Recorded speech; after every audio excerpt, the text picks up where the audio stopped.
حضرت عبداللہ بن عمر رضی اللہ تعالیٰ عنہ بیان کرتے ہیں کہ نبی صلی اللہ علیہ وآلہ وسلم کو یہ فرماتے ہوئے سنا، بلا شبہ حجر اسود مقام ابراہیم جنت کے یاقوتوں میں سے یاقوت ہیں۔ اللہ تعالیٰ نے ان کے نور اور روشنی کو ختم کر دیا۔ اگر اللہ تعالیٰ یہ اس روشنی کو ختم نہ کرتا تو مشرق و مغرب کا درمیانی حصہ روشن ہو جاتا۔ ابن عباس رضی اللہ تعالیٰ عنہ بیان کرتے ہیں کہ نبی صلی اللہ علیہ وآلہ وسلم نے فرمایا، حجر اسود جنت سے نازل ہوا۔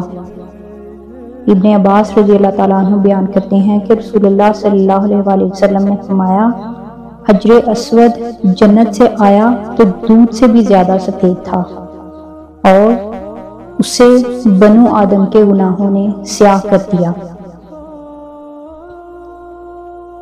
ابن عباس رضی اللہ تعالیٰ عنہ بیان کرتے ہیں کہ رسول اللہ صلی اللہ علیہ وآلہ وسلم نے اپنے اونٹ پر طواف کیا۔ جب بھی حجر اسود کے پاس آتے تو اشارہ کرتے اور اللہ اکبر کہتے۔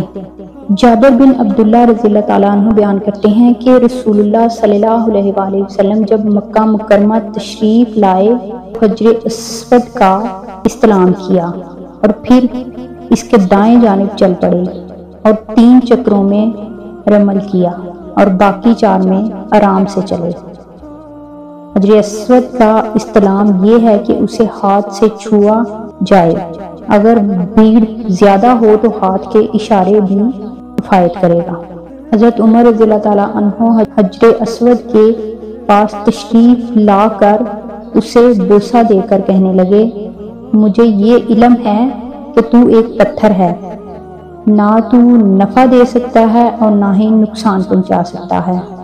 اگر میں نے نبی صلی اللہ علیہ وآلہ وسلم کو تجھے چومتے ہوئے نہ دیکھا ہوتا تو میں بھی تجھے نہ چومتا۔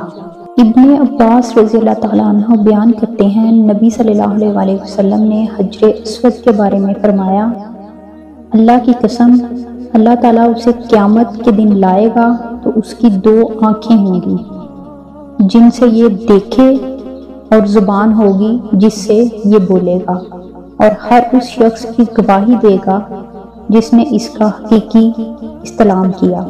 حضرت عمر رضی اللہ تعالیٰ عنہ حجر اسود کے پاس تشریف لائے اور اسے بوسہ دے کر کہنے لگے، مجھے یہ علم ہے کہ تو ایک پتھر ہے، نہ تو نفع دے سکتا ہے اور نہ ہی نقصان پہنچا سکتا ہے۔ اگر میں نے نبی صلی اللہ علیہ وآلہ وسلم کو تجھے چومتے ہوئے نہ دیکھا ہوتا تو میں بھی تجھے نہ چومتا۔ حضرت عمر رضی اللہ تعالیٰ عنہ نے حجر اسود کا استلام کیا اور پھر اپنے ہاتھ کو چوما اور فرمانے لگے، میں نے جب سے نبی صلی اللہ علیہ وآلہ وسلم کو یہ کرتے ہوئے دیکھا ہے میں نے اسے نہیں چھوڑا۔